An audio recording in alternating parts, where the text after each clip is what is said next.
You are watching Access LaPorte County Channel 97. Coming up next is the December 12th meeting for the Long Beach Building Commission.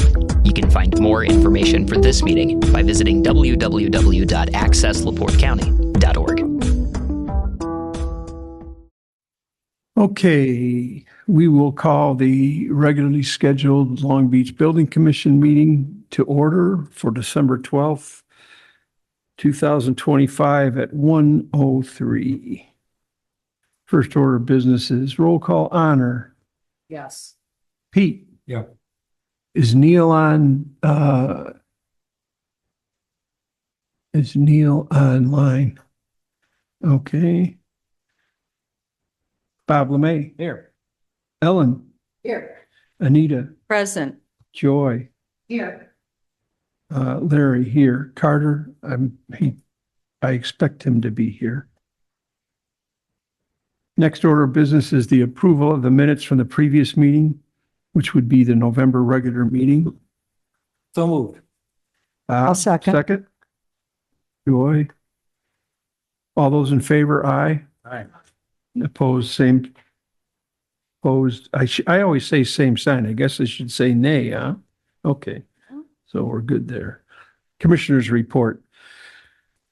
In November, we had 18 permits with construction costs of $1,801,888, which generated fees of $20,369.98.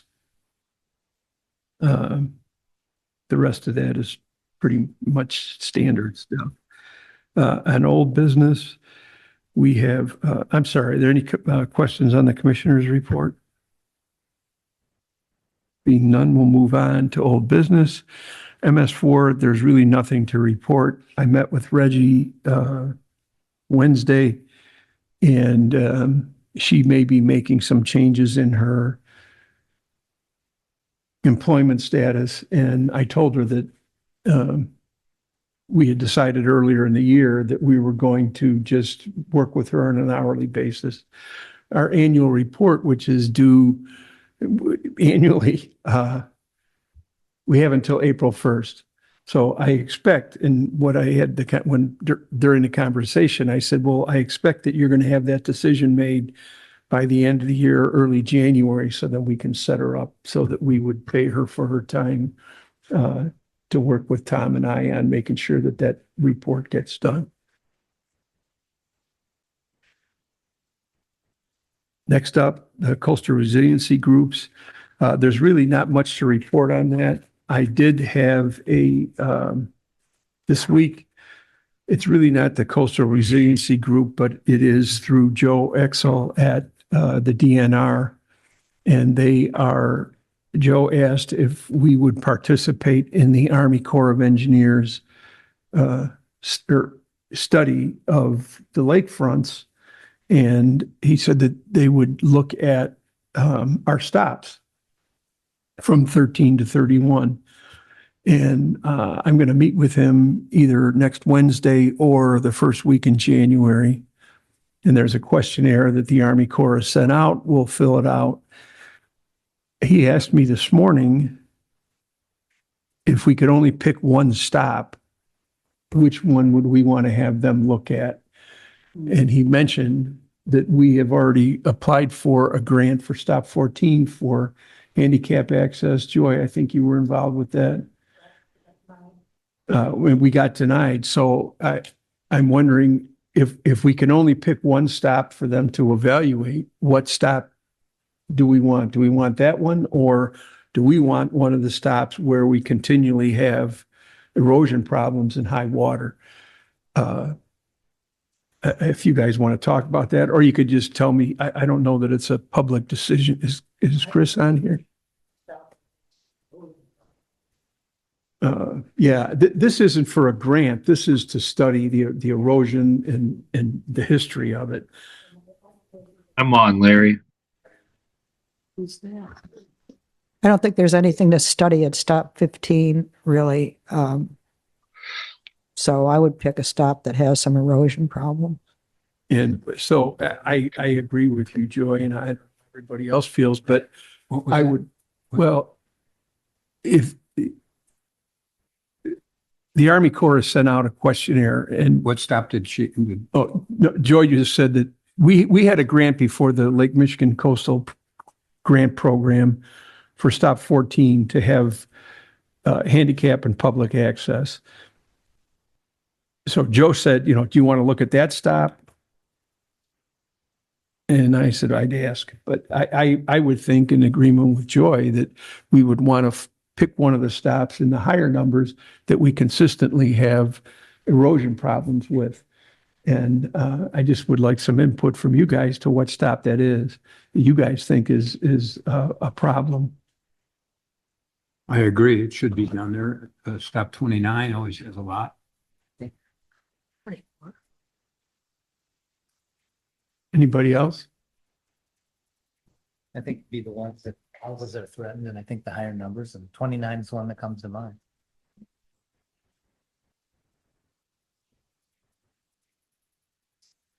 Anyone else? Any stops you think about? 29? Hey, Larry, the only thing I would add is make sure Dr. LeMay has a microphone. Got it now. Yeah, make sure everybody talks into it. 29. 29. 29. Okay, so if we can 29. only do one stop, when I meet with Joe, either next week or the first week in January, we'll take stop 29. He hopes and I hope that we can put multiple stops in. So, okay, we'll move on to the line 11. That's the capstone project. The graduate students did complete the project. They made their presentation, I think sometime last week. They're going to send me the presentation as well as a poster of what they came up with. Just as a little bit of a snapshot of what they did. They studied erosion in high water areas all over the world, not just in Lake Michigan and not just the Great Lakes. And what they came up with is a system of revetments that would be not continuous. They would be individual revetments out 100 to 200 feet in the water. And these revetments would prevent the wave action from eroding the beach. I thought it would, I mean, it sounds great, but I think that the caveat for the town of Long Beach is, I don't think the town could afford to go along from stop 13 to stop 31 and install all these things. So is it advantageous for private homeowners to look at that? And certainly I think it is, but I think that the homeowners would probably be much more interested in sewers before they would do that. So we'll take a look, and I'll make sure that when I get it, I send it out to everybody, and maybe we can publish it on the website. So are we talking about a revetment? Typically, that means to me something above water level. Yes, or is this sub? No, this is below the surface. This would be out, and I don't, at the time when I saw the preliminary stuff, I saw it in basically a plan view. I didn't see it in elevation. And then when I was on conferencing with the students and their professor who leads it, I can't recall his name. They told me, no, I thought it was revetments along the lakefront on the beach. And they said, no, this is out in the water. So it would be below water. It would be on the lake bed several hundred feet out, which I don't know what the depth of that water is. I imagine it's probably 40, 50 feet out there. Depends on, I'm over there, depends on the sandbars. And the revetments being in the lake, that's not our, you said something about the homeowners. The homeowners don't own the lake. Right. It So- wouldn't be, it's kind of like a public sewer system. If this was to be something Yeah. that would be advantageous and the town wanted to pursue, or private homeowners wanted to pursue, you would have to go to the Army Corps to get permits. You'd probably have to go to I'm sure there's, and maybe you guys are familiar with more where we'd have to go. There would be probably a year's worth of permits, if not longer, in getting this passed through that you could actually do it. DNR I mean, you're just thinking out loud. You're talking about fish, you're talking about currents, you're talking about, just protecting our little 2.5 miles. What happens to everybody else? So certainly I was grateful that it was done. I just don't know what the end result would. Next up, I think we'll move past that so we can get, which is the guidelines for the fence building business districts, front lot definitions. I think at the end of the meeting, maybe we can come back and set a workshop date for that.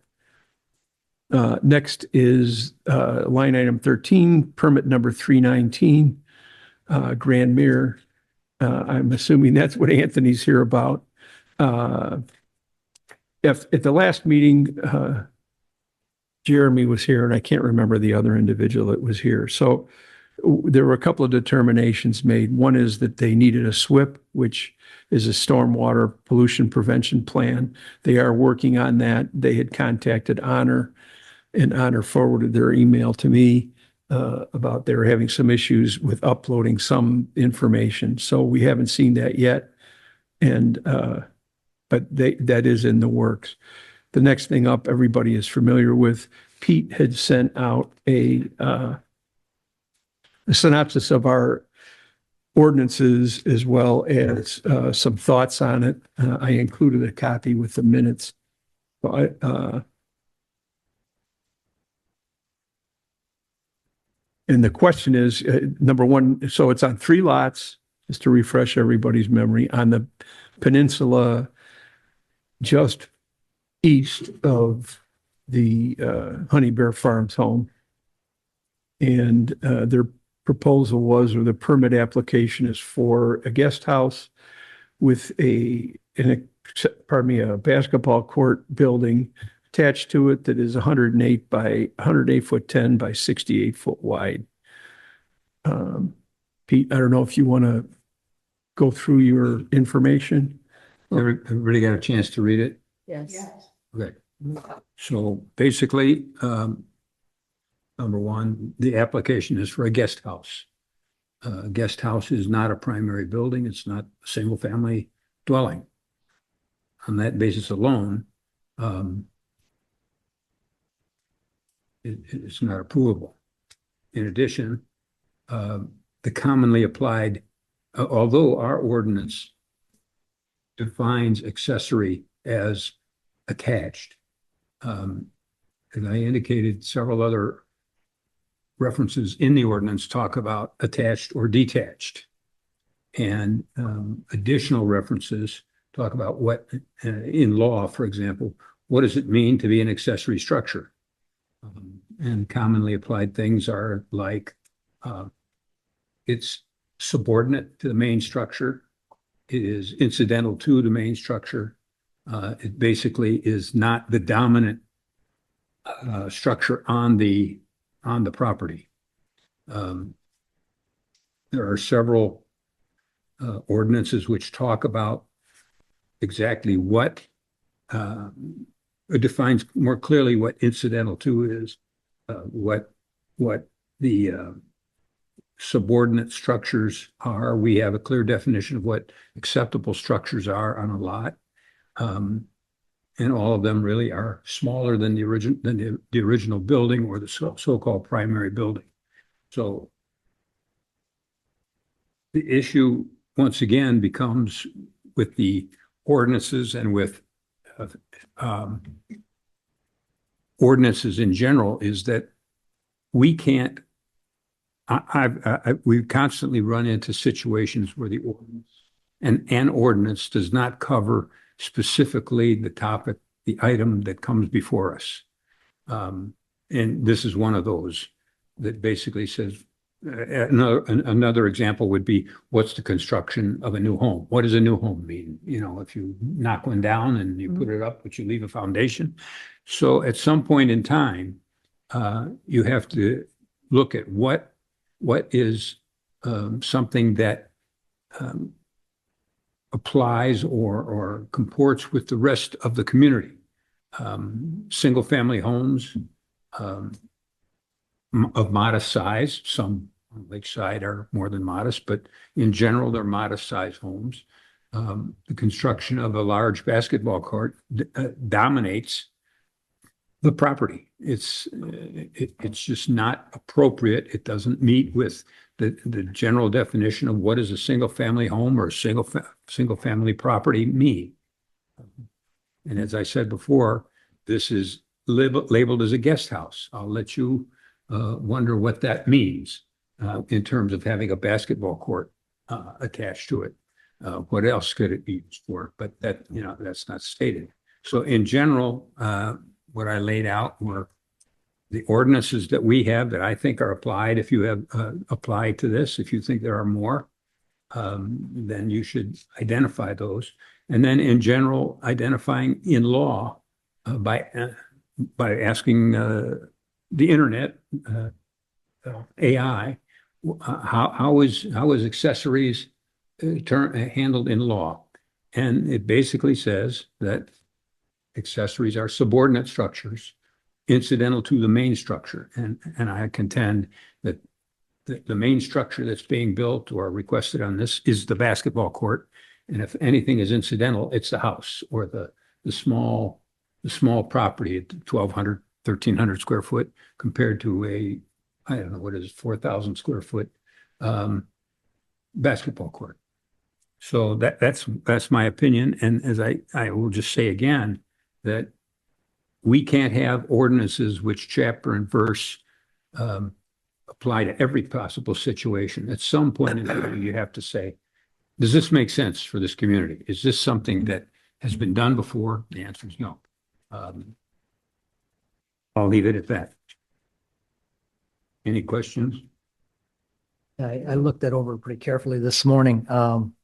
Does this guest house have a bathroom, bedroom, and kitchen? Yes, Okay. as far as I know. Does, I guess to make the argument that it's not a primary residence is probably moot, if it has those things. But if it's listed as a guest house, Well, but they could change the listing. I mean, well, then whatever you want to call it. but it's listed as a guest house. Yeah, it's the primary residence on that parcel, right? But it's not it's a guest house. It's a primary structure, but I contend it's not it's Okay. not a single family home. It's a guest house, and that's what it's intended to do, to bring people in on a temporary basis as guests. That clearly does not meet the definition of a single family dwelling. The other thing I saw is you said in your presentation that AI says that according to law, in law, I think you said, accessory structures are smaller than the principal building. I guess my concern is I'm not sure we should rely on AI for that. Maybe we should ask Chris to investigate that. And indeed, if that's the case, then that would be an argument to say no. But I think we can't really rely on AI. That's my thought. I think our ordinance says the structure has to be incidental, Well, which means smaller than, I don't know if incidental means smaller. I mean, incidental also mean this is what you do when you live in the guest houses. You can play basketball. I think that definition of the word incidental is, okay, we also say subordinate. We say subordinate and, well, and again, that could Incidental. mean subordinate. You can't live in the basketball court, but you can live in the house. So, I'm not sure. I guess I'd like to know about that term smaller, because that to me is that's the gist of it. If it has to be smaller, then yeah, we have a basis for. And then the other thing is, does this parcel extend all the way back to Shorewood Drive? That I don't know. Because if I'll it pull up if the it does, drawings. then that makes it a corner lot, a corner parcel. And if that's the case, then the proposal is to put the side yard, which I don't believe we allow. So those are the thoughts I had in looking over what you presented. Pete. Well, that's correct. I mean, there is no road there. Let me pull the drawings up. There is no road. Grandmere Way has not been, it's platted, but it's not improved. Does a platted road require following the ordinances then? I guess that's, That's for Mr. Willoughby. yeah, I think we got a few questions from Mr. Willoughby. I'm listening. You know, one of the issues you have here is under the definition of building principal, it says where any part of an accessory building or structure is attached to the principal building by any means, so as to give impression that it is a single structure, then it shall be counted as part of the principal building. You know, and so, you know, part of the issue here, one suggestion I would have when you're done with your discussion is maybe allow Mr. Novak to address some of these concerns and you know, present what those intentions are.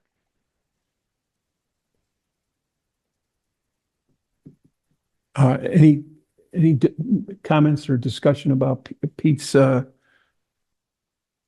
presentation there? I agree with Dr. Lemay that guest house, second house, friend's house, it's still a house. And if it has the things in it that we constitute as a single family dwelling, then we should only be talking about the structure, not whatever they named it. That's so with that being said, and then in reading all this, it seems like they go back and forth about detached and attached. So I don't know if that's part of it. If it's attached, it's supposed to look continuous to be one whole building. Wouldn't that be an addition instead of an accessory building? These are just some thoughts I've had. So that's it. I'm pulling the drawings up now. Any other comments? All right, I'll pull these up. What Anthony, I think, probably has some, while I'm pulling the drawings up. Let me know when you're ready, Larry. Yeah, just tell us who you are. Yeah. Anthony Novak. I'm an attorney with Newby Lewis Kaminsky and Jones in Laporte, 916 Lincoln Way. Representing Yellow Bear Farms. I appreciate you letting me speak today. A couple small things. The SWIP was submitted on Monday. We have an email confirmation of it being uploaded. So that was submitted. The title of guest house is kind of small, so I'll address that, and I'll talk about the rest of it. Correct. The reference to it being a guest house is kind of a red herring here. It's irrelevant. It is a residential structure in a residential district. He has zero intentions of renting it out, but if he did, for argument's sake, he is legally entitled to, so long as he does it at least for a minimum of 30 days. You could consider that a guest house, but he's not renting it out. So in hindsight, it shouldn't say guest house on the plans, but that's irrelevant. When it comes to the analysis of whether or not this is A, an accessory building, and B, an accessory use, I'm going to get a little technical and just go into your definitions, but I do want to explain that the end of my argument is going to be your ordinances by their very language permit this.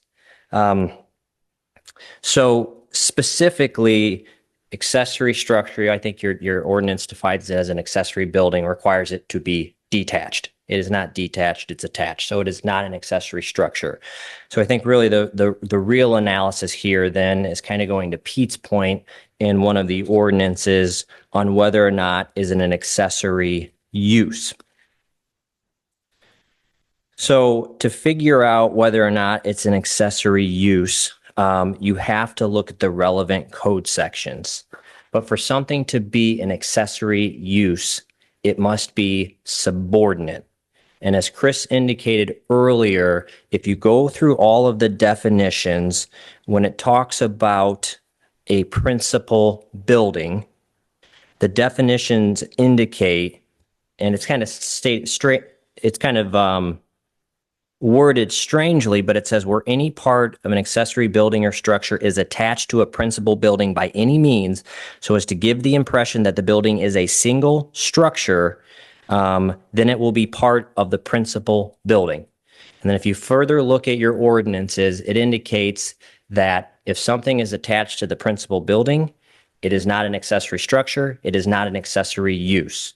So really, whatever they would do in that addition, whether that be a large movie room, whether that be an indoor pool, whether that be a basketball court, pursuant to your ordinances is irrelevant. It is all part of a primary residential structure, and therefore, under your ordinances, it's allowed.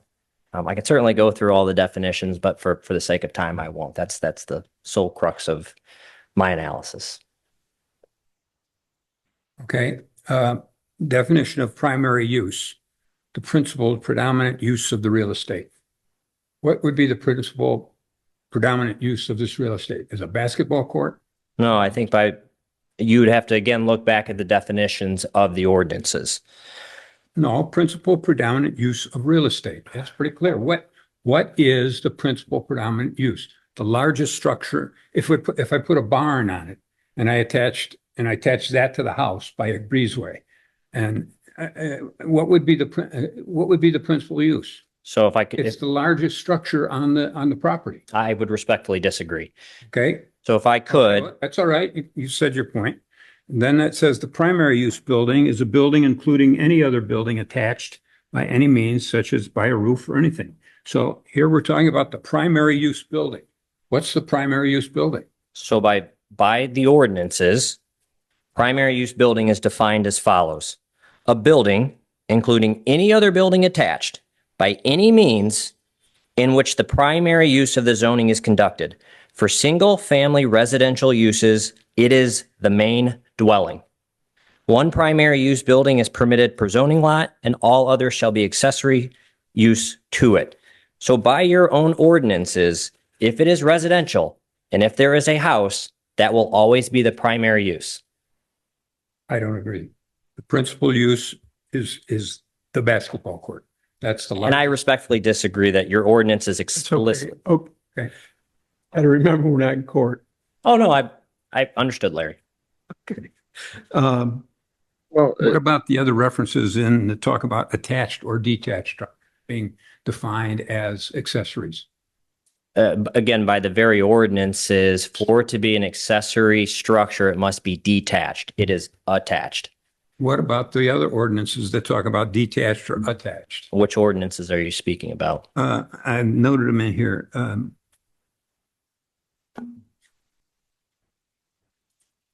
154.031, Pete's got in there, .031. And one of the items that both Pete and Anthony were talking about was the primary use building. And Anthony just read that. And I think it's important to note that only one primary use building is permitted per zoning lot, and all others shall be accessory to it.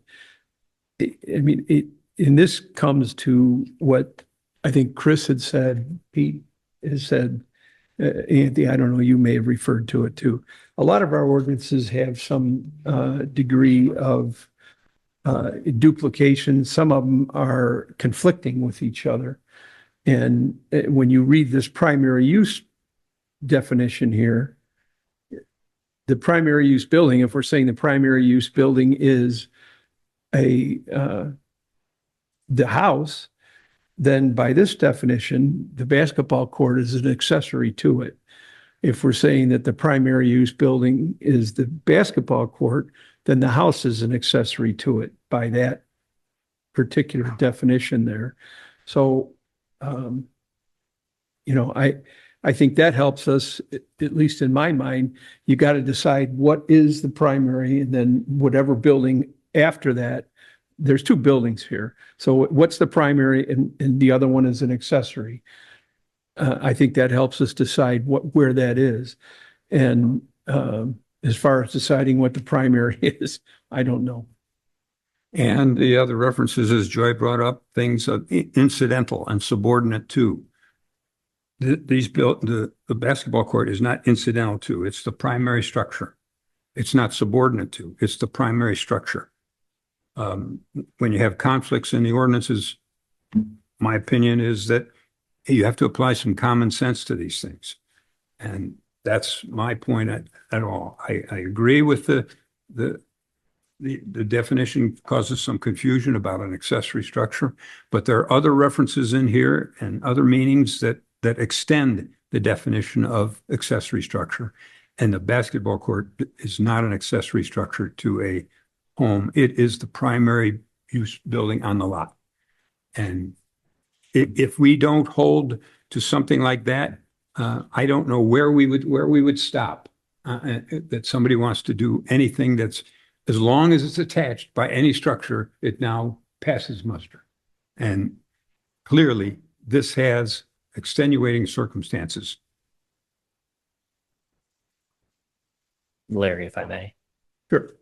What I would just say is, again, I would respectfully disagree that there is no conflict in your ordinances. Your ordinances specifically state if there is a residential district and there is a home on it, all uses are considered, the primary use will always be considered the residential home. And again, beyond that, this structure complies in all respect to your ordinances with setbacks and height and everything. So to Dr. LeMay's point earlier, not that he was making a point, but there is a bathroom, there is a kitchen, it is a house. And again, if there is a larger use inside being a basketball court or a movie theater, I get that it is relevant when you look at it, but under your very ordinances, it's irrelevant what use is in there as long as it's not being used for commercial purposes for the benefit of the public. Did we decide, Chris, if accessory use structures can be attached?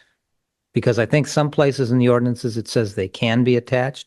Other places, it says they're not. Am I correct in that? It's a point that I was going to make as you interpret this in general, right? That if Pete is absolutely right, that common sense in the way that things have to be interpreted is that we don't want to end up with an absurd result, right? Or something that's conflicting. However, where there are ambiguities or conflicting provisions, if this, and I'm not suggesting that there's any veiled threats here, but just in general and interpreting these, we've discussed many times. We discuss at the APC, we discuss as the comprehensive plan is being reviewed now. We discussed before when under previous administrations, when there were whether size of residences and et cetera should be limited, right? That ultimately any ambiguities, inconsistencies are going to get construed against the town. Now, something that we've discussed is, the very definition above, right? There are different things that talk about detached or attached accessory structures. And I think there's a nuance here with accessory uses and accessory structures as well, right? And an accessory use, are we talking home occupations? Are we talking about having, cafes or different things? Or are you allowed for residential purposes, as we've discussed? What if that big area was a master bedroom? Does that change the analysis here? And again, I'm not advocating for Mr. Novak's point. I'm just trying to point out that, these, had that basketball court never been labeled that and it was something else, and you guys just didn't like the configuration of the house, it's still a house. So going back to Dr. LeMay, to your question, sorry, tell me what I can answer to help clean, or at least try to clear it up if possible. Well, can the argument be made that it's an accessory structure despite the fact that it's attached? I do not see anything that, accessories structures, it says detached, right? There are other, and we've had this discussion on some different things, but you have to rely on your code definitions as a starting point.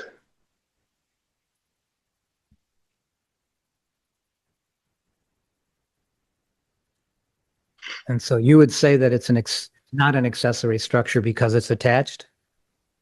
Well, and if we go further, not just that, even accessory building, right? So accessory building gets to subordinate.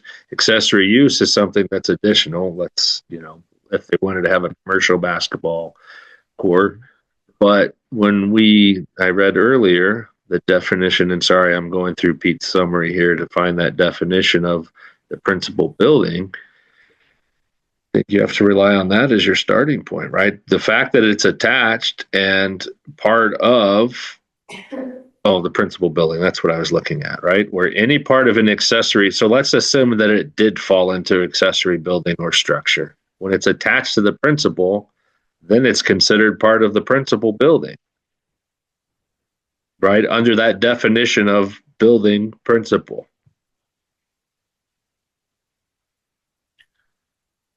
I see that. And then when you drop down to the primary use building, Mm-hmm. it says the primary use building, and that's building principal and difference. Yes. You got primary use. And then it says all others shall be accessory to it. So let's talk about, primary use building, right? And it's the main dwelling, right? Only one primary use is permitted per zoning lot and all others. And then the next discussion is, all right, is there more than one building here? Is this all attached in one building? I'm sorry, Chris, I didn't follow that. Well, I'm asking you, what is this definition of primary, I'm with you on the primary use building, right? And then it says when any other building is attached by any means, such as by a roof.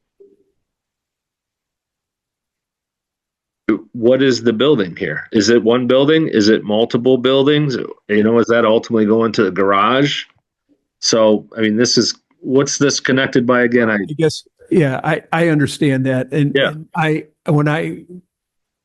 if you look at this, hold on, let me back this down so you guys can see it. Yeah, it's difficult to see via Zoom, but that doesn't mean, for your purposes, I think. Right. So let's get to the elevations here just a second. Well, when you look at this is just the plan view. It's not the site plan, but it's the plan view. There are two buildings. Well, let's look at the elevations.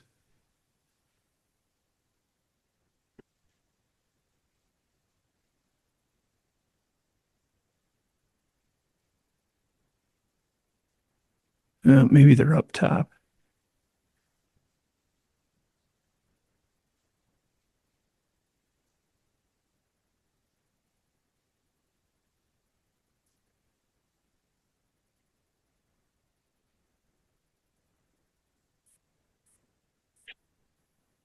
Here you go. Let me zoom up to this middle section and see if that'll work. Well, not really.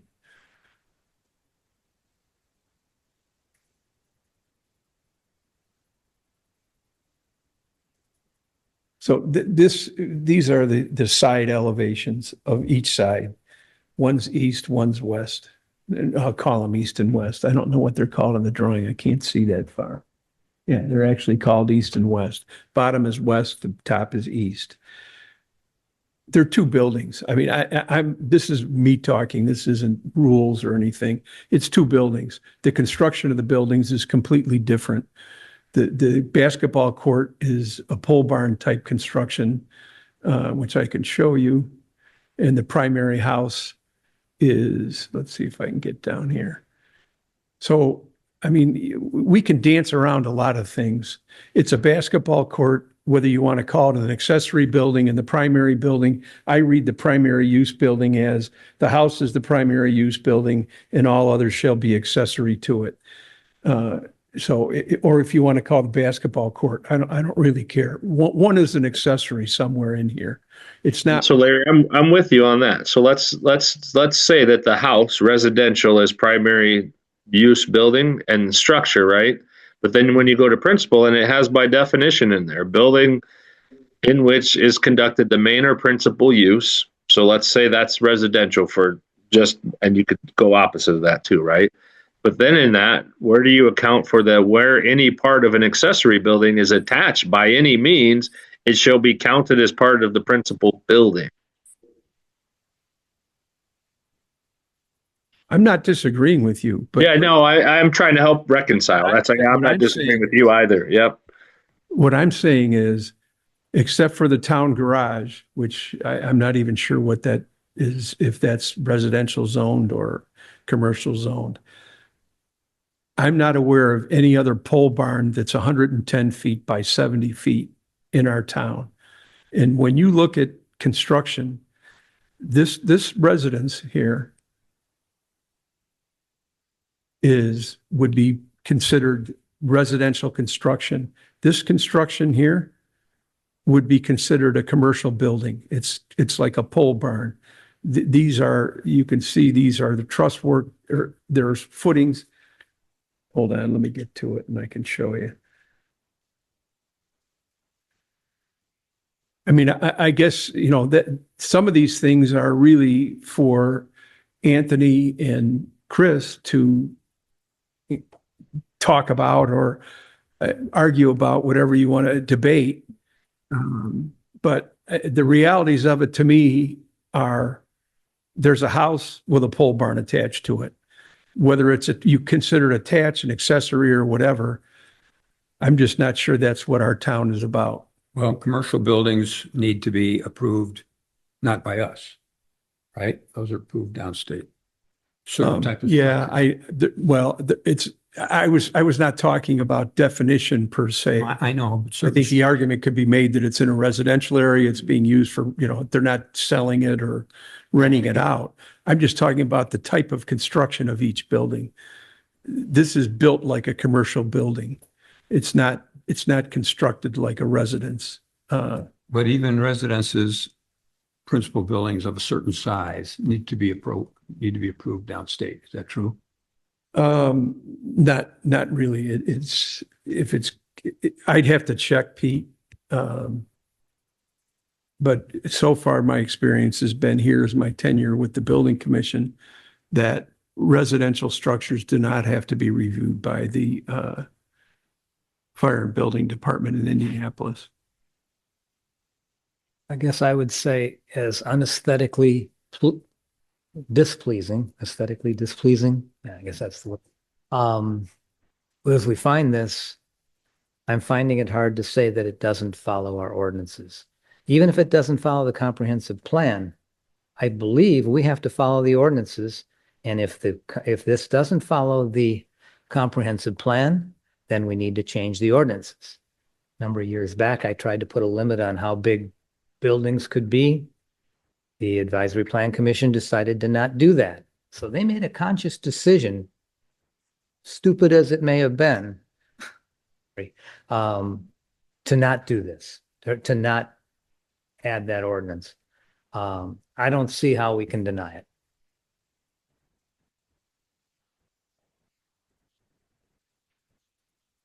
Any other comments or Joy? I have to agree with Bob.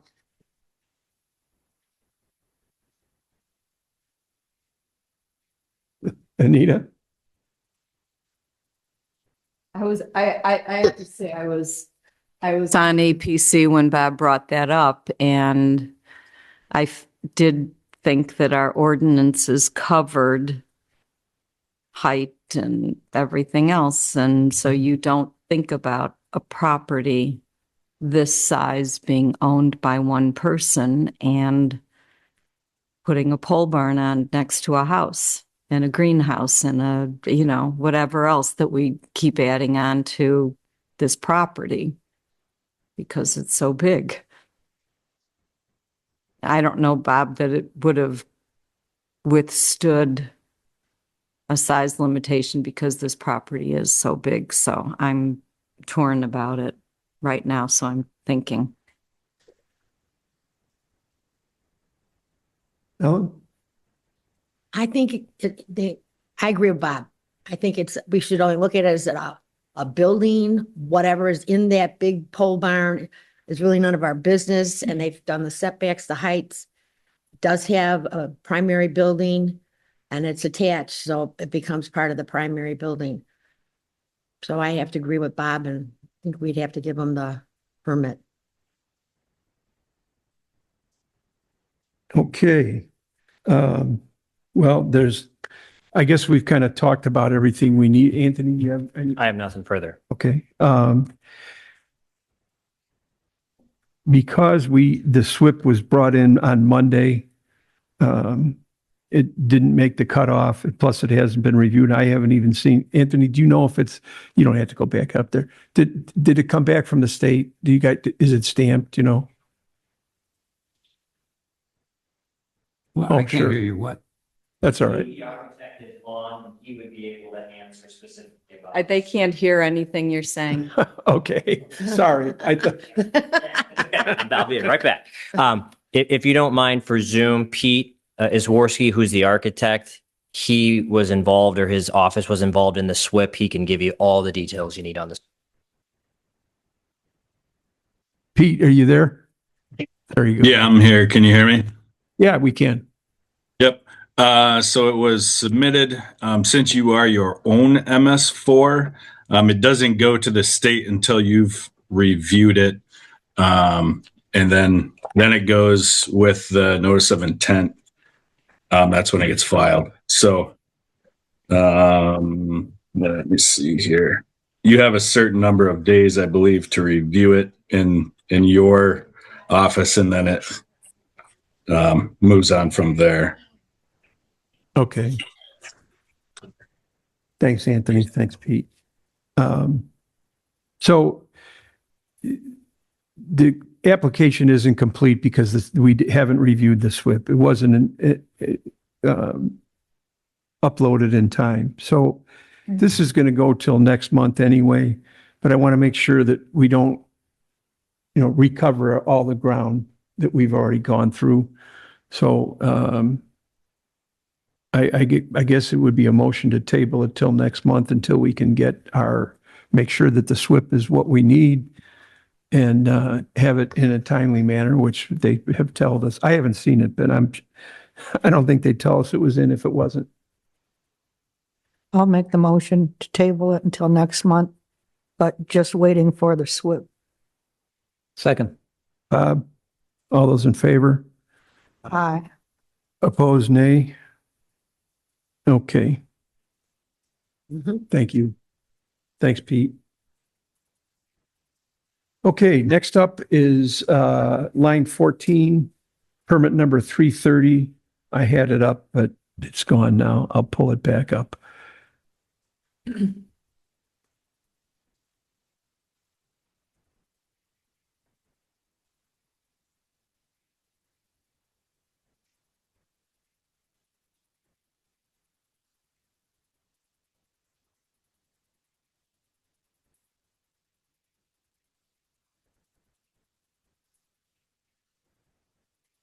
No, we don't have it here.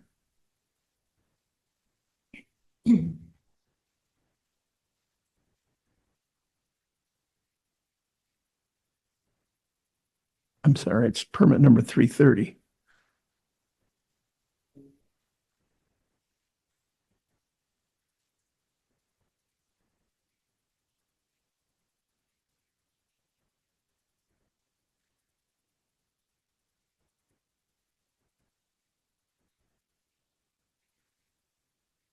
So this permit is where is the verbiage?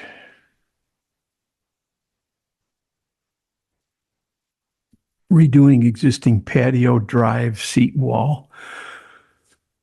And it was submitted in October, but we sent notes to the contractor about getting a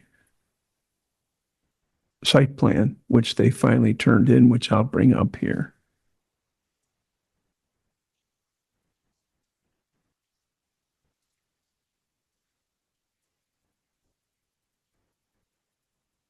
So here's the site plan. When we met this week, we weren't sure this is a hand drawn onto the survey. So I asked Carter, and I haven't talked to him since he went out there, to make sure that this existing, with the yellow area is what they want to redo. And that area is encroaching into the setback, the rear setback. So I asked Carter to make sure that the existing patio is the same size as what they're proposing.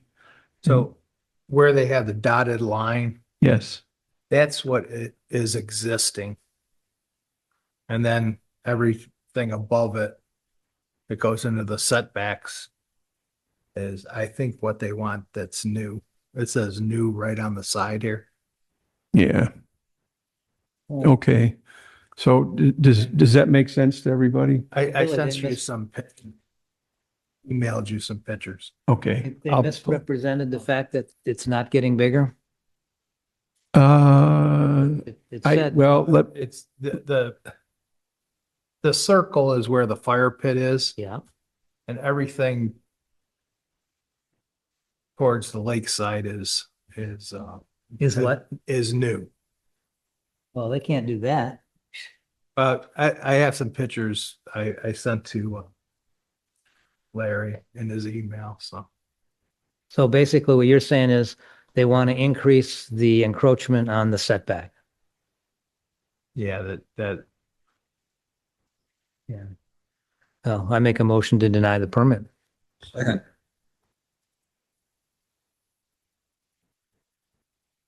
any discussion? Then their permit did say they weren't going to increase the size. Hold on. All right, hold on. Let me bring their permit back up. So I don't want to tell you something that I'm not sure of.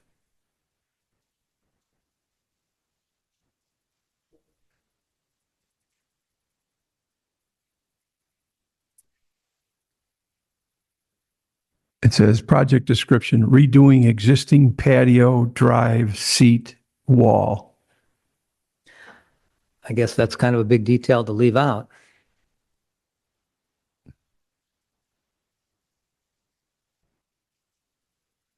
I could show everybody the existing. This is going to change. This is the permit. This is what they wrote. Side of the house. Mm-hmm. So at that tree, it's equal to it. It has this, goes around the house. Yeah. It's weird because the house sits sideways. Mm-hmm. Yeah.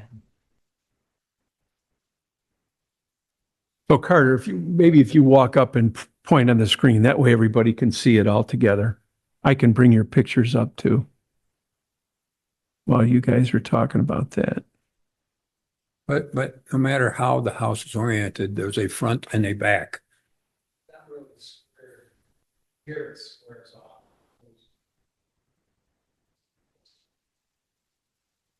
Well, but is it in the setback or not? Yes. Okay, we can't do that. I mean, what's there is in the setback. Right, but they want to increase the encroachment, right? I want to make it bigger. They're square and it's off. Then they're increased. Yeah. Can't do that.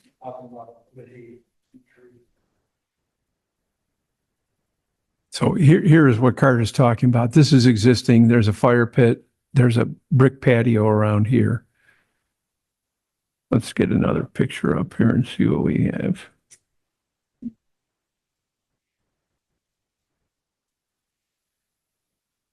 So the encroachment would be on the right of the screen, yes? Hold on, I've got another picture I'll bring up and show you. Well, that's not gonna work. This mess again.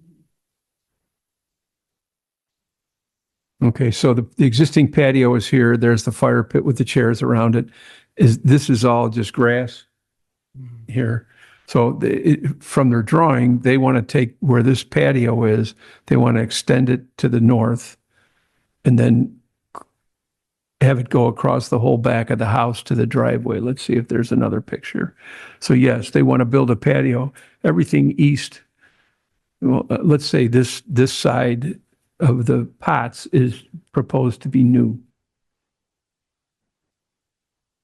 And where would the setback line be? The setback line is probably somewhere through the fire pit or to the house side of the fire pit, maybe about where these footprints are. So then the extension of the patio along this there would a good portion of it would be in the setback. Yes.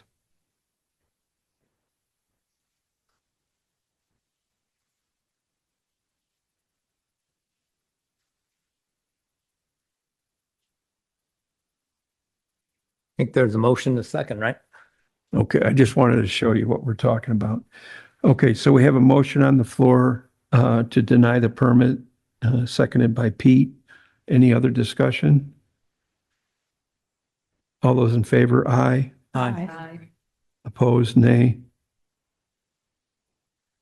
Okay. Line item 15 has been, at the request of the applicant, has been pulled.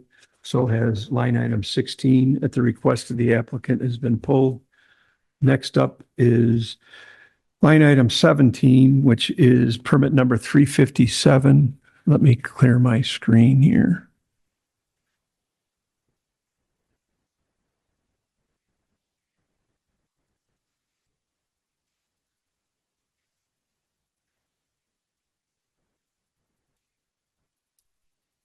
All right, that Oh, yeah. is Okay, that's when they 357. originally were allowed to build the shed. Yeah, that's almost, that's,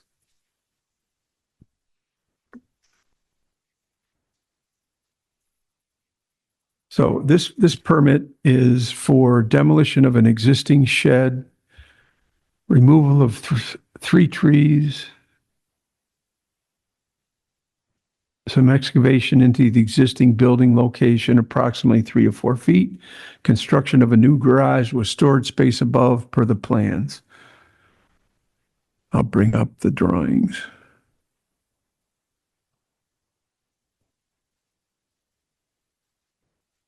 We sent a note after our meeting on Tuesday or Monday, I forget what day it was. We sent a note, everybody got a copy. I'll read that note. We have received your permit application for a new garage at 1702 Story Avenue. There are a couple of issues with the proposed work. The building setback off, pardon me, off of Story is 30 feet. Pardon me. Pardon me. Your proposed garage is almost entirely in the 30-foot setback. Number 2, the lot coverage calculations do not include the new paver area. This area must be included in the lot coverage. Number 3, we can't tell from the site plan which patios are existing, which are new or have been removed. And I also noted that the building commission could not approve a permit that proposes a structure in a setback. All right, let me bring up the site plan.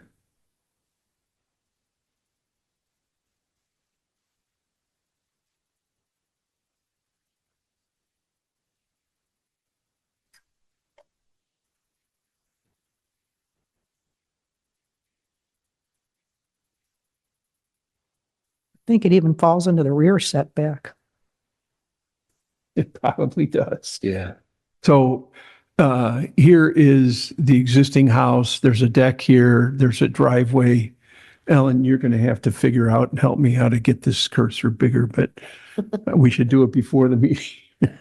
So again, looking at the north or the top side of the drawing, existing deck, existing house, asphalt driveway. There appears to be some steps here, comes to a smaller entry deck. It looks like the entry deck is actually over the lot line. There is a flagstone patio back here in the green hatched area. I think that it says proposed patio. I don't know if that's existing or not. There's a flagstone walk here. This is a new permeable paver apron, which we don't have a permit for, but I'm assuming they just did it. Maybe they did it when they built their shed. I don't know. The That's existing. not there now. No? Oh, it's No. not there now? That's No. part of the new plan. The pavers are part of the new? Yeah. Okay, you got to That's- tell us who you are. My name is Robert Barthel. I'm with Chicago Renovators, representing John and Joan Smith. Okay. Um, So this, the permeable paver apron is part of the permit. Now we understand that. I was going to use that. Hold on. Don't. I'm trying to explain what we're doing here. The shed itself, existing shed is here. I can zoom up to it.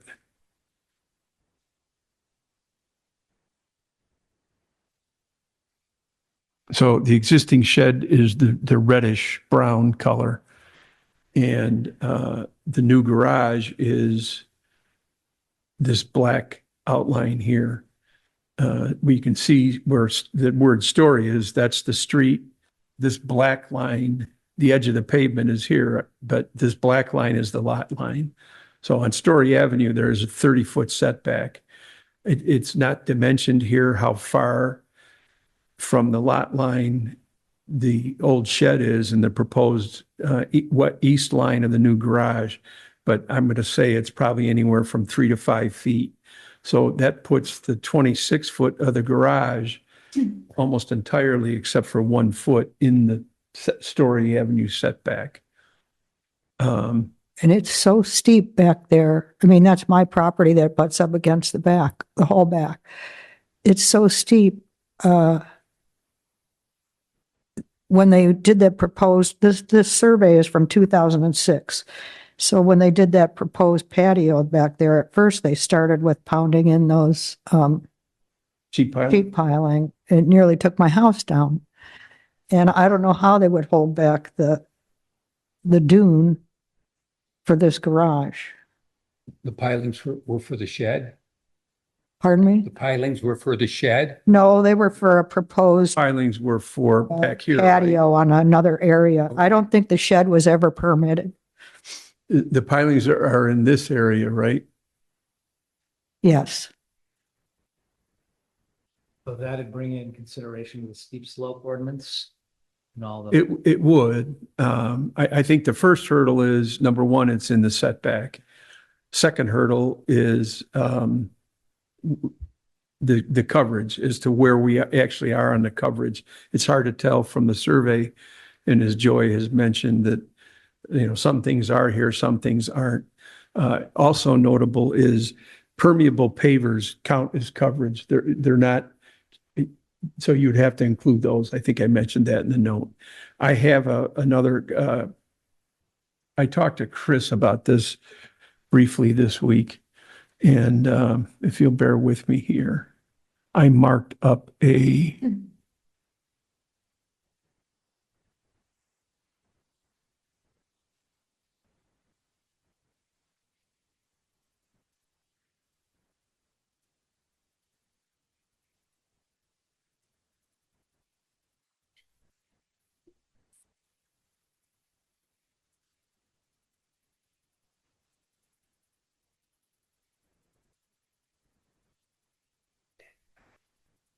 okay. Somebody should go check. I'm going to turn this so that it's the same way that you see the other ones. So the yellow section, what I've got yellowed, excuse the crude lines, but the yellow section is the garage that they're proposing. I think everybody understands the setback issues. And one thing that's important to note is sometimes people measure from the edge of the pavement, but the setbacks are actually from the lot line, which is the dark line here. So I think in looking at this property, the only place that I think they would be able to fit a garage in is going to be in this area because of the setbacks. You got a 20-foot rear setback. In other words, there's no way you can make this yellow box, move it back forward or back to make it fit in that location without a variance. So I think the only thing that you guys are going to be able to look to is to put a garage in the area where the red arrows are. And that you just have to see if it would fit. And can I point out that there was a garage at this house and they turned it into living space? Oh, It was on the, is that here, Joy? It's below the first floor of the house. Is it right here? yeah, it was under the house. Okay. So where this deck is, that was the driveway into the garage, probably. When was that done? I mean, how long ago? I mean, was it permitted? Yeah.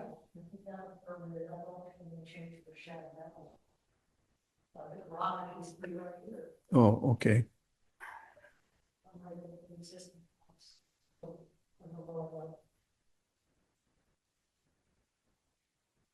Well, that sharp, dark line, 190, whatever, 190 something. This line right here, Yes, that's the property line. right. So that house is already in the setback. Yes. The house is in, Yes. the house is in 3 setbacks. It's in the front setback, it's in the side setback, and it's in the rear setback. On the one side is the only setback that it's not in. Can I walk up there and Sure. explain a few things? Yeah, you already told us who you were, right? Yeah. Okay. Yeah. Pete, just to answer your question, it looks like the house was purchased in September of 2005, so Joy. That sounds about right. Just tell us where you want me to roll it, Bob. Yeah. Stone patio was created here and replacing all this stuff. So all this data over here reflects what. So as a matter of fact, they had a kitchen, which is approximately 14 by 19. It's still part of this lot coverage data. So if you scroll down a little bit. So our new data is created state is 3,023. If we were to knock down the shed, we'd be knocked down 225 feet.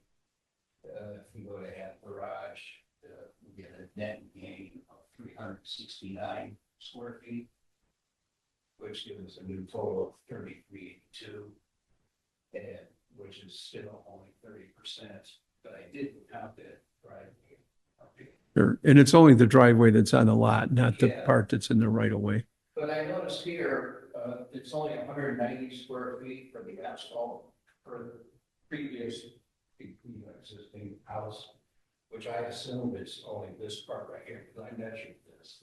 It's 20 by 23, which is way above 190 square feet. But I think a lot of it is off the lot too. Yeah. So Yeah. it's a lot on the street. That doesn't count the lot line to the street on your coverage. Right. The problem is that, you know, you have the main back area, their living area. Everybody wants to do. But now they have a garage. And we considered getting rid of this, and the elevation of the new garage is only going to be 3 foot higher than the existing shed. So we have to dig into the do that much, and we would be putting pilots like that. Oh, yes. Take out a few trees. So that way, I do that, and plus we would have run off to the street. You know, but if we use the terra turf type track, like where the grass grows through it. That counts. It's still coverage. Counts as coverage. Yeah. But anyways, I don't know, even if we took this and put it over here, I don't know. I don't know what the seconds. I think it's area. So for our purposes, at our level, we can't approve this because we can't approve something to be built in the setback. Yeah. So, when I did this, the red lines and the green and whatever and the highlighting, it was just trying to think forward for you guys as to where else you can put it and meet the setbacks. Sure. The only other way to do anything, if you still want to pursue, I mean, there hasn't been a vote yet, but I'm assuming that it's going to be denied because we can't approve it. So the only other area that I think that you might want to look at is in this area, if you can put a garage in here and still meet at our level, at the building commission level, we can only approve things that are within the ordinances. We're pretty black and white. Little vagueness, but mostly not. So if you didn't want to try to look at other avenues, the only way that this could be done is you would have to get variances for it through the BZA. Right. So let me mention a few more things if I could, But please. Hold on. The fact that they took a garage out to make living space. Now they want to put a garage back in. That would not pass one of the elements of a BZA. I mean, you're basically swapping something out. It's not, it should have been there in the first place. Right. And to say now this is some sort of hindrance or something, it's a hindrance that was caused by these people. They took their own garage out, right? Well, yeah, there was this small single car garage. Yeah. They have 2 cars though. But I mean, I'm talking about in terms of trying to get it in here. I mean, the situation was they caused their own problem. Lack of a garage because they took a garage out. They want to move it. Yeah. We run into this stuff all the time. I understand. And there is some question as to whether or not they've had a variance in the past. I got letters from Yeah, I did. Somebody sent that to me Neighbors. today. right here about variance type of questions. I've got about 9 copies of. Yeah. You might be one of them. I'm one of them. Yeah. There, so this, I got a copy of that. So the Thanks, Bob. previous building inspector, I don't know how formal you folks, conduct your, paperwork and stuff like that. We can't find a variance, Can't find what? a formal variance, written variance, but the owner, if he's on one of these screens here somewhere, Mr. Smith, he told me that they did in fact get a variance, which is why they produced these papers.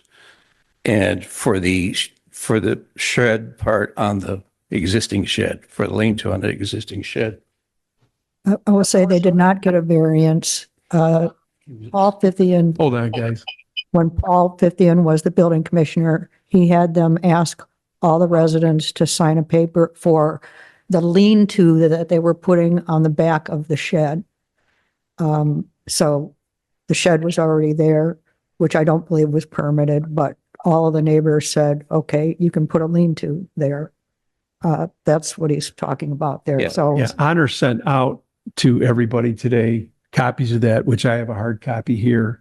And you're exactly right, Bob. It was done. Things were done a little bit differently. Sure. Yeah. And now we enforce all the ordinances and we make sure everything's done according to the ordinances. At this point in time, at that point in time, when is it? Oops, sorry. This was June of June of 2013. 2013. We didn't follow, the town didn't follow the ordinances as they should have, but that's really beside the point. Even if they had a variance to build the shed, which they didn't, we can't approve the garage because you're tearing the shed down and you're putting a bigger structure there that's actually. Mhm. So I don't know what the depth of this lot is at this point. It is at the widest point where this yellow line is for the garage, that lot is 48.4 feet. So that means 48.3 inches. So you take 48.4 feet and take off 30 foot for the front setback and then 20 foot for the rear. There's no land left. So it just physically, we can't approve Accessory structures? here because it's, you don't have any land that's outside of the setbacks. Yeah. Okay. So we would have to go in front of the BZA. You'd have to go to the BZA to put it here. Yeah. The other option is you can reconsider where you can put it. I mean, I've been by the property. I know where Joy lives. And I vaguely remember, I think it was when I first started as the building commissioner. I remember that Jacob Feltovics was doing it, I think, wasn't he? Yeah. And he had some problems because of the steepness and they ended up with some temporary sheet piling in. So now I understand exactly where we're at. So, So in terms of coverage, I think we're good there under the 35%. It's right. just the location. And let me address that before you make your next point. So when you go, if you decide to go to the BZA or if you come back to the building commission with another proposal, it would behoove you to have the survey redone so that all the old stuff that's not there is not there and all the new stuff is on it. It just makes it easier. I didn't know, or pardon me, we didn't know that some of these things weren't there anymore. Okay. Yeah, the basic coverage is all there. It's just something else. It's right now. So I don't know if Mr. Smith is online there. Do Sure. you have anything to say? Hi, can you hear me? Yes, we can. Hi, I'm John Smith, and my wife Joan is also online. And we've lived many years in this location. The structures that exist now in the setback were both permitted before they were built. We appreciate getting those permits. What we're proposing now is just a rebuild of the existing structures to convert them into a garage. Okay, thanks. So is there anybody else have anything? So yeah, the problem, John, is that making that shed into a garage is going to increase the nonconformity because you're increasing the volume and the encroachment on the setback. And according to our ordinances, that's not allowed. The increase is quite small. It's just a few feet. It's just several feet. It's basically the same size as the existing structure. Yeah, whether it's any smaller or not, if it's bigger, we can't allow it at this level. Okay, so we need to come up with a design that's not any bigger. Is that what you're telling me? Well, you could do that, but how big is your shed? Big enough to park a car in? Well, there's a shed and there's what we call a bunkie or a bedroom, which is attached to the shed. They were both permitted. Yeah, if you can put your garage on the same footprint you're on now, Yes. I think we could consider that. Although the other issue is your garage is going to be taller, and that's also going to increase the volume in the setback. And you're not allowed to do that either. I'm not sure it is taller. Is it, Bob? I'm sorry? Is your drawing taller than the existing bunkie? how tall is the existing shed? Do you know, Bob? Yeah, it's about 12 feet. Okay, so the existing shed is 12 feet. Let's get to your drawings here. Hold on. But it's not just the shed. You got a bunkie- two-story. Yeah. You got a two-story garage planned here. So the proposed is 18'6" structure. So a shed is only allowed, I can't remember, is it 18, 12? 1% of the lot, size-wise. And then I think it's only allowed to be 18 feet tall. I'd have to double check that. Chris might know. 18 is right. Yeah, so it's 18. You could only have, if you wanted to take the existing footprint of the shed, which is 12 foot by, I don't know where I was.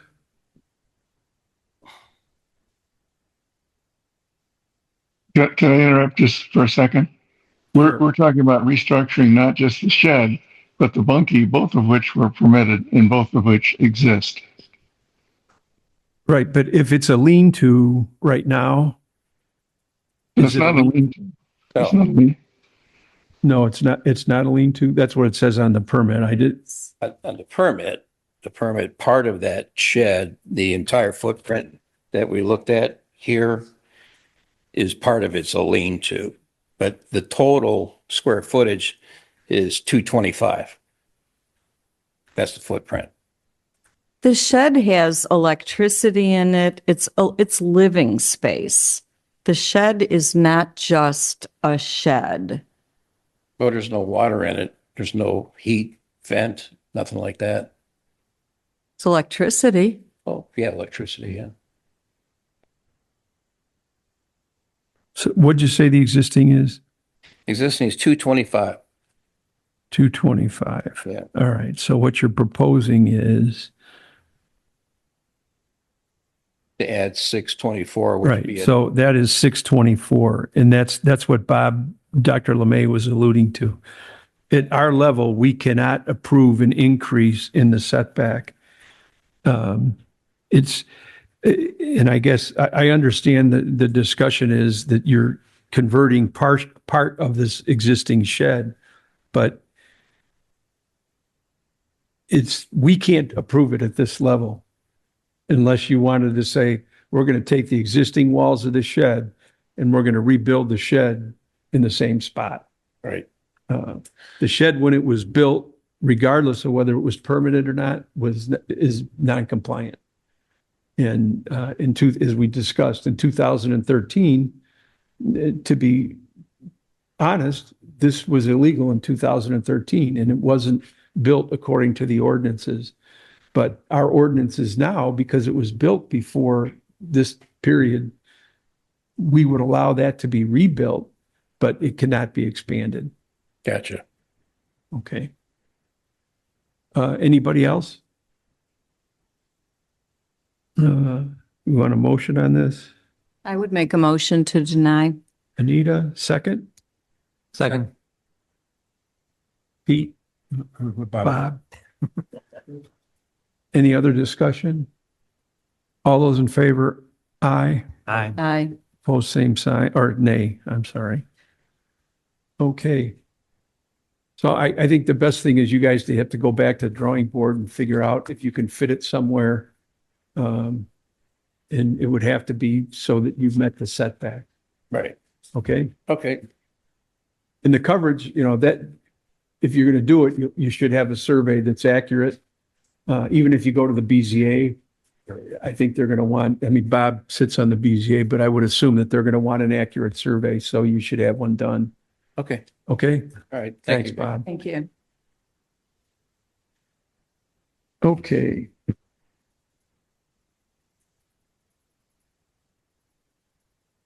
That's it, except for line item 12. And I think that the discussion there is we should set a workshop. Is that what everybody was thinking about? Okay. So either we do that sometime in January. We'll have to send, if anybody has Well, we need to set that date. we can do that. I don't know if everybody has their schedules with them, but it may be that we should just, Can you just maybe send out an email, Larry, that a couple dates, times that you're available? and I will do that. From those, that might be a little bit easier. Sure. I don't have my schedule. I'll send out a couple of dates. I would imagine that we want to have Chris there, or is that, yeah. So I'll coordinate with Chris and we'll get a couple of dates so that we can put that there. Those workshops. Yeah. Yeah. Is there anything else? I don't have anything else. Comments from the commission? One second, Larry, you do have some good news, right? We actually heard from Moore Road, right? And recognizing that they're going to be compliant. I'm sorry, yes. Sorry, I just wanted to update because I know that was important in the past. So we did receive communication, and right now, I believe, unless you correct me, going to point out exactly those corrective measures, but it seems to be that we'll be able to resolve it amicably. Yes, that's the timbers that were along the edge. Chris sent out a 10-day letter. He heard back immediately from not only the owner, but the owner's council. And they're agreed to remove the timbers. Good work, Mr. Willoughby and Which one is it? Commissioner. 30. No, they were scared that Larry's going to come with the payloader. So Or is I'm new? kidding. They were respectful and certainly responded right away. So That's very nice. Thanks, Chris. Maybe we should try the same technique with the bollards on the north side of. I have been in contact with them. I had a conflict just before Thanksgiving when they came, so I wasn't able to meet with them at that time. So we're going to set something up right after Christmas. Good. They have, there's two sides to every story, but they admit that it wasn't under the permit and they thought they were putting them in, and they agreed that they should have contacted us. But I want to get together with them, make sure so we know if they're in the right of way, whether or not they have to be moved, or if they have to be permitted, there would be a citation and that type. Now, which one was this? So it would add to- 16, it's 28. right next door to I think 1616. Yeah. Is there any update on Chastleton by any chance? Not that I'm pushing it. That was where you and, The septic, I have not met with them, no. or the extra lot, the lot where they put landscaping in. I think you were going to try and meet with Chris and their attorney and them. They were cited, and Chastleton and Oakenwald. Yes. The coroner. That Okay. meeting has not taken. Okay, thank you. Any other commission comments? Yes. Pete? I hope everybody sees what has happened to us when we have a so-called gap in our ordinance. We have been snookered so many times because we are reading these things as though it's, coming down from the mount. And we are going to continue to get in problems, probably with these large lots, unless we put something in place that prevents this picking and identifying these things. We all know, I hope, that a 22,000 square foot home with 6 suites and a bunk room is not a single family residence. Now, you may think it is, and the PCA or whatever they are may agree that it is. I don't. And it's not something that is amenable to this community. We need to revise all the ordinances and get the most complicated specific ordinances in place that cover every element here, because the more money that comes into this town, there's always a way to get somebody to wiggle something in through here and there. One way, and I'm going to ask Chris and Larry to look into this, is we should have an architectural review committee that says, overrides this stuff. And it says basically, and I don't know if this is possible, but I've seen some things that are similar. It says, if it doesn't comport with the character of the community, doesn't matter. There's a group of people that can say this doesn't count. Looking at it after the fact as a BZA that has to answer these questions, frankly, I've not been satisfied with their results. They continue to fall in line with these very specific ordinances. Accessory buildings. Does anybody believe this is an accessory building or not? In real life? If you do, tell me why. This is the primary structure. This is the primary structure on the lot. And now, what's the next one that's going to come in? But I think your point, Excuse me, on these properties, what else can be, these properties are what, 33,000 square feet, those two peninsulas, is that right? Something like that? Well, the one was 7 acres, so that's, here, hold on. That's a lot. Yeah. 7 acres each, but they're basically the same size. What else can go in? I've said before, what's to prevent having a helicopter pad there? Nothing. Yeah, those are 300,000 plus square feet. 300,000 square feet. They allow a shed of 3,000 square feet, 1% of the lot size. We have to stop this. There are other properties that are going to be purchased because money apparently is no object in these things. And it's going to change. It already has changed the character of the community. So does anybody have any ideas how we can slow this down or make us in charge, make the town in charge, rather than a couple of lawyers who come here and say, hey, you missed this by that much. And you were going to say what? well, I think the ordinances are written in such a way that we have to follow them legally. And you're right. When you talk about lawyers, they're going to come in, and we don't want to put our community in a situation with people that have a lot of money and good lawyers will win because of the way our ordinance is written. I think you hit a key point there. We do need to rewrite these ordinances to make them fit what we want. Do we not want these? We need to say, what is the size of a building? How big can they add an addition on? How big can an accessory building be? I mean, I think that we can legally do that. I'm sure we'll have to look at LaPorte County, Indiana rules, but I think looking at it and trying to do something with it, we should see if we can. When someone buys, 8 acres and wants to put one home on it, you got a problem. it is a large amount of land. Yeah. And I think that when you talk about the character of our town, there are many houses in Long Beach that are all different. These people happen to buy a large amount of land. And when you say that this is not a home, it is a home. There are people that do own homes that are 8 bedrooms, that are 13 bathrooms, that are big kitchens. There are people, and I've been in them and I know them. And so we can't say that because people have money, they can't purchase that much land and build what they want. And they are within our ordinances. It doesn't mean lawyers are bad people, that they come in and represent people to build what our ordinances say. I don't know how we could stop Yellow Bear by saying they have 7 acres and they are following the ordinances. I don't know how, when Bob first brought up what we can build on that, how he could have anticipated. I remember talking about 3,000 square feet or 3,500 square feet. I don't know how we could have anticipated. You can tell someone you can buy 7 acres, but you can only build 5 bedrooms and 7 bathrooms, that's not a home.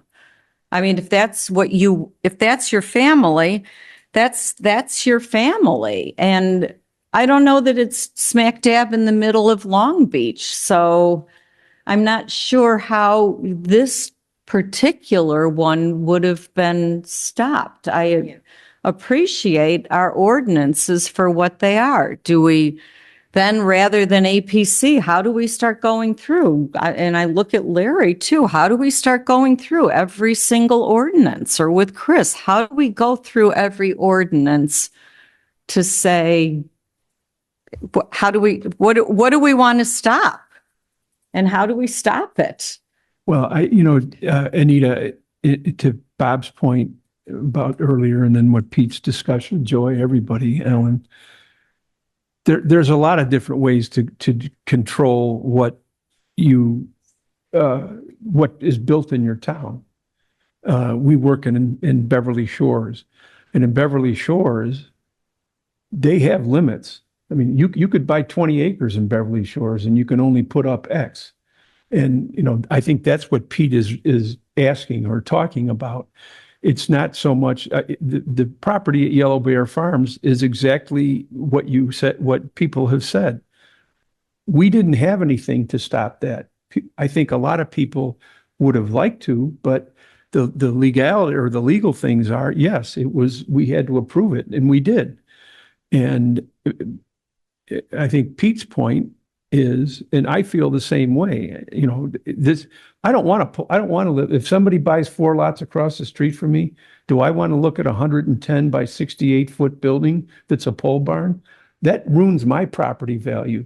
That ruins destroys my enjoyment of living where I live. That's why I live here. And there are ways to do it. There are towns, as I mentioned, Beverly Shores. I think Michigan has is it 35 or 4,500 square foot? You can't build bigger. I don't care if you own 65 acres. You can only build a 35 or 4,500 square foot home. And there are ways to do that. And we have been caught sleeping at the switch, much the same as when I came on to, and the Smith property is a prime example of that. As Joy said, they didn't get a variance to build that. What they did was the acting building commissioner, as Joy said, walked around to all the neighbors and said, hey, do you care if they build this? They didn't look at the ordinances. Our ordinance was such back then that they shouldn't have built this, and they shouldn't have been permitted unless they went to the BZA. So I always say, we used to be Mayberry. Everybody did what they were supposed to do because they didn't want something like that next to them. Well, we're not Mayberry anymore. And regardless of whether, somebody comes in with legal representation or not, our ordinances allow 22,000 square foot homes. So should I? Pete's point is that people in the town need to decide what they want to do. And if they want to put restrictions on building, then we'd have to do it. But right now, it's very obvious. And Chris and I have talked about this numerous times. I mean, we don't bring everything to the building commission itself, but there are, just like there was today, one ordinance says one thing and the other ordinance says something else. So which one do you want to use? Obviously Anthony wanted to use this part, but then you look at the other part that says anything but the primary structure or primary use structure is an accessory. So what are you going to do? Well, I will have something shortly. It'll be sketchy at first, but if you look at Dune Acres, everybody's familiar with Dune Acres, right? Dune Acres basically has a review committee, and there's almost no ordinances in Dune Acres. It's these guys and gals who sit down and say, this looks like it'll fit in our community, period. And I've looked through their ordinances, and it doesn't say it can be this many square feet, and that says, is this going to fit, period. We need to look at something like that. We need to have, because we cannot possibly make ordinances that satisfy every particular nit and thing that these guys come up with. And I'm just waiting for what's going to happen with the rest of this land. There's talk of building a bridge between the two peninsulas. Do we have anything to stop that? No. How big a bridge? No, we don't have anything. That's the kind of thing I'm concerned about. And I agree with your point. If it says they can do it, we have to let them do it. We got to find a way to make us in control of how we're controlling our community in relationship to our comprehensive plan. And we've been defeated a couple of times by saying our comprehensive plan says this. It should be buildings of such and size and maintain the community and the waterfront and all that kind. And what do they say? Comprehensive plan doesn't count. All it does is provide a framework for what you want to do. But we need to say, this is what we want. If we don't want to do that, I can tell you in another 10 years, it's going to be a completely different community because property values around here are not going down. Larry, to those points, I just wanted to add that, again, now the comprehensive plan is under review, right? It's important for people to review and participate.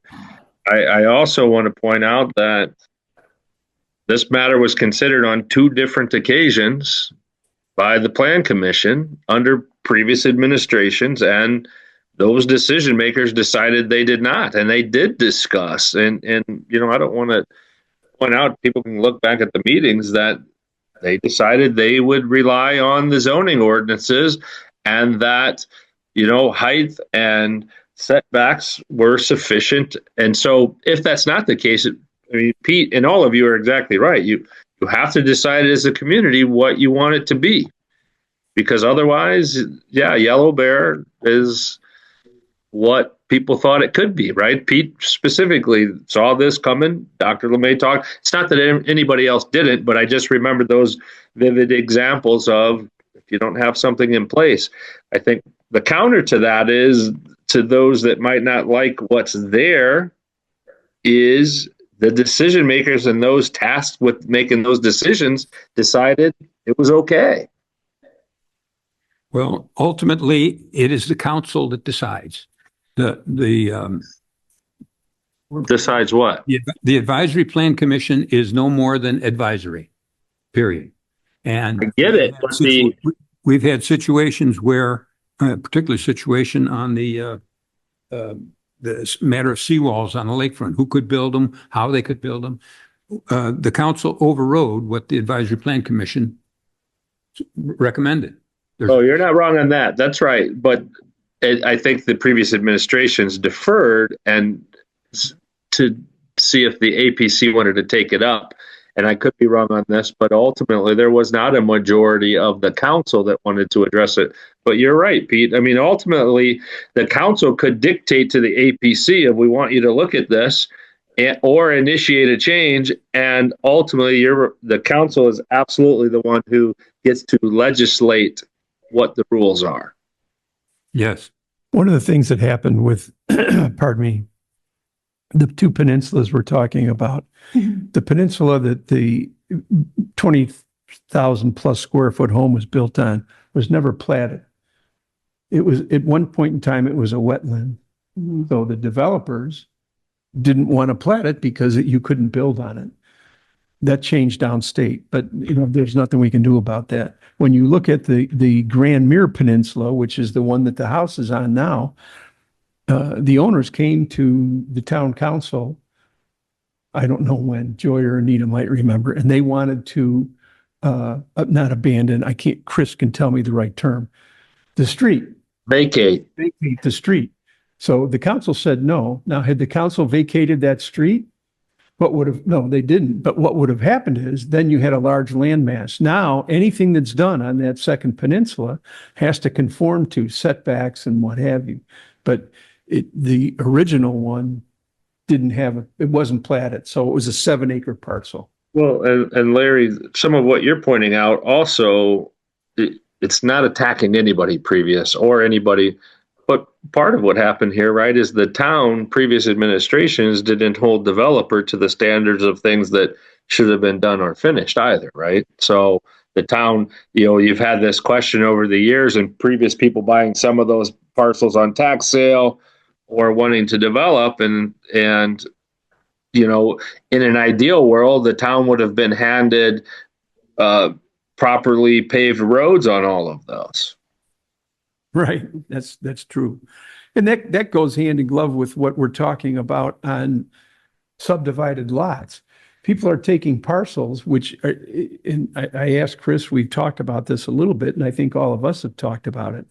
And I'll use myself as an example. I own 3 lots. I combined them for tax purposes so I can get the homestead credit.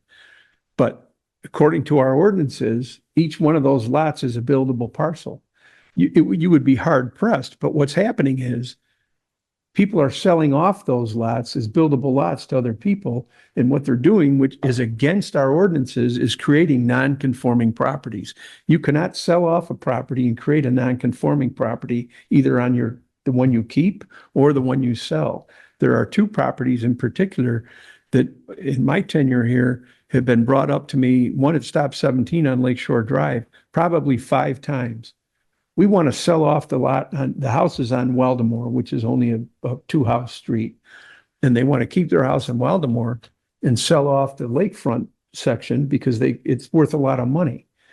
And I've explained you cannot separate those unless you create a 12,000 and the 6,000. So, those things are happening and they're happening right now without our input. I don't know how to stop that. Yeah, I was going to say, they don't have to come to us. They can just go to the county. Right. And as we know, that's happened at Stop 21 recently. So, Joy, say that again. What did you say? To divide your lot or combine your lots, you only have to go to the county. You don't have to come to the town. To do what? Is that based on Subdivide what? your lots. Well, I would say that's not. The have to is probably a nuance where the doggone attorneys get in, right? If the county's allowing people to split and or combine them, right, for tax purposes as some do versus legally combining them, that doesn't mean that if something is split off, that something is legally split off, right? I mean, your current subdivision, and we've talked about this too, while the comprehensive plan is being reviewed, and while it's time to look at those too, even maybe the administrative subdivisions. But I think there's a nuance between whether, let's just use Larry as an example. If all of his lots were combined into one legal lot and he quit claimed some of it off, I don't think you can do that.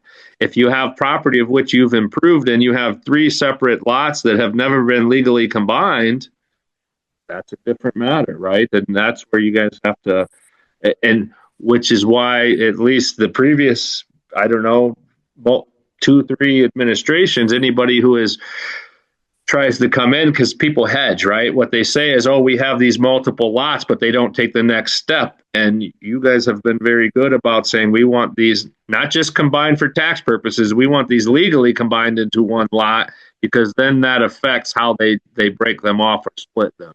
To your point, Joy, and we did have, maybe when Pete was on the council, we had some discussions with the county of you shouldn't be splitting these off unless you get the blessing of the town. So if it's happening again, I haven't heard that. So, I mean, certainly I'm more than willing to help look into those issues.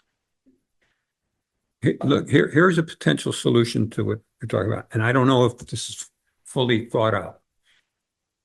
What you were talking about, Joy, they can go to the, whatchamacallit, County. and county and get the lot subdivided. But we control what the size of a property is that is conforming or non-conforming. So it's what, 6,000 on our, what is it? 6,000 and 12,000. 6,000, 12. If we were to, and once again, this is a half-baked thing. If we made it 25,000 square feet, we just said everything got to be 25,000 square feet. That would, and then the overriding rules would be, for example, if you purchased a home or if you purchased a lot 20 years ago and it was allowable to be built on at that time, 6,000 square feet, that would still stay. But you couldn't change that. You couldn't make it now it's a 12 or it's a 2 6s and a 7. They could still use it under the current situation because that's the way it was platted. But it would prevent these large things from saying, like Larry says, I want to take half of this and put it there. If they change it, then now they're stuck with 12,000, with the 20,000. You know what I'm saying? Mhm. So I don't know if that's actually what we can do, but that's the kind of thinking we need to get to here to put us in control. Because 6,000 and 12,000 has caused us nothing but trouble. I mean, we supposedly have a house deficit. I don't want to go into it. But that's something I'm going to look into and say, why not just make it 20,000? But anybody who's purchased something beforehand, they still qualify under the old rules, the original rules of when it was platted, and they're not harmed at all. Make sense? Okay. That's the only sense I've made all day. Any other comments from the commission? Any other public comment? Stink. I wish I was taller. Okay. Motion to adjourn. Second. Second by Pete. All those in favor? Thanks.